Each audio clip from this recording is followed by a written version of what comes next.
આજના હાઈટેક યુગમાં પણ અરવલ્લી જિલ્લામાં જૂની પરંપરા મુજબ બળદગાડામાં જાન નીકાળવામાં આવી હતી।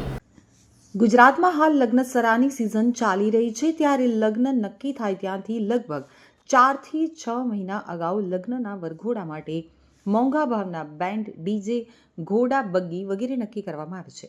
ત્યારે આવા આજના ડિજિટલ યુગની વચ્ચે જૂની પુરાતન સમયની પદ્ધતિ દ્વારા બળદગાડામાં વરરાજાને બેસાડી વરઘોડો નીકાળવામાં આવ્યો હતો। મારું નામ જયેશ કુમાર સિંહ ભાટિયા છે। હું મૂળ ઈસરી ગામનો વતની અને મારા બાબાનું નામ છે હર્ષ।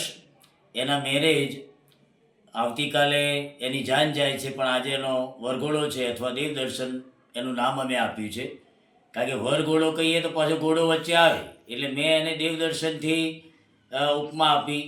અને એ ઉપમા આપવાનું મેઇન કારણ એ કે છેલ્લા હું 10 વર્ષથી જોઈ રહ્યો છું કે દિન પ્રતિદિન આર્થિક રીતે નબળો હોય કે સદ્ધર હોય, પણ એ લોકો વરઘોડાની અંદર અથવા બેન્ડવાજાની અંદર અથવા ડીજેની અંદર એટલા બેફામ ખર્ચા કરે છે કે એ લગભગ એના પ્રસંગ પછી 8-10 વર્ષ સુધી એ મૂંઝાયેલો રહે છે।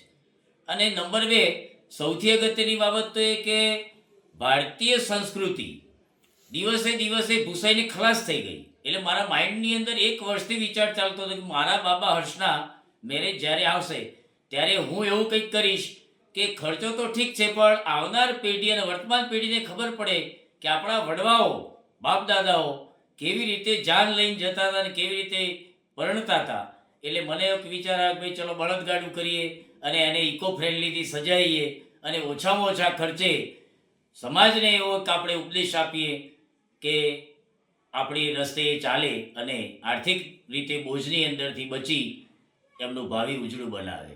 અને દેશની તમામ જનતાને અને ગુજરાતની ખાસ જનતાને મારી વિનંતી કે ભાઈ આ રીતે કરો, ખર્ચની અંદરથી તો બચશો, કંઈક સરસ લાગશે અને કંઈક ટેન્શન વગરનું કામકાજ, ઇકો ફ્રેન્ડલી દેવદર્શન એનું નામ આપો। વરઘોડો કાઢી જ નાખો, વરઘોડો કહો એટલે ઘોડો લાવવો પડે, આપણે એવું કાઢી જ નાખો ઘોડો, તો ડીજેની પણ જરૂર નથી, કશું નહીં। દેશી આપણે પ્રાચીન કાળની અંદર રાવર મિત્રો જે રીતે વગાડતા હતા એ જ મેં ટીમ બોલાવી છે અને ઇકો ફ્રેન્ડલી બળદગાડા દ્વારા હું મારા બાબાના લગ્ન કરવા જઈ રહ્યો છું।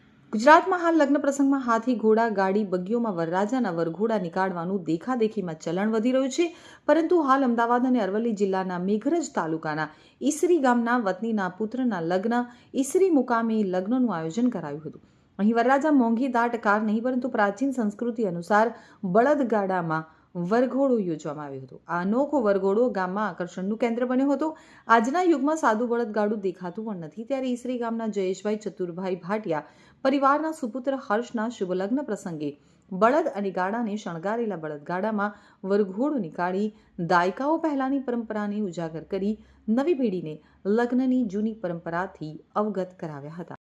મારું નામ હર્ષ જયેશ કુમાર ભાટિયા છે અને આજે મારે ઘરે દેવ દર્શન કરવા માટે જઈ રહ્યા છીએ। બધા વરઘોડાનું નામ લે છે, વરઘોડા રીતે ડીજેમાં ને એ રીતે નીકળે છે, પણ મારા પપ્પાના વિચારો એવા હતા, મારા પપ્પાની ઈચ્છા એવી હતી કે આપણે જે જૂની રીતો છે, જૂના સંસ્કારો છે એ પાછા લાવીએ, એટલા માટે બળદગાડું શણગાર્યું છે અને બહુ જ ઉત્સાહ છે એને લઈ કે બળદગાડું શણગાર્યું છે બહુ સારી રીતે મારા ભાઈઓએ, મારા જીજાજીઓએ ભેગા થઈ, અને ખૂબ જ મને ઉત્સાહ એટલો બધો છે કે જે સમાતો નથી, અને મારા પપ્પાની ઈચ્છા પૂરી થઈ રહી છે અને પ્લસ આપણા જૂના જે સંસ્કારો છે, રીતિ રિવાજો છે એ પાછા આવી રહ્યા છે।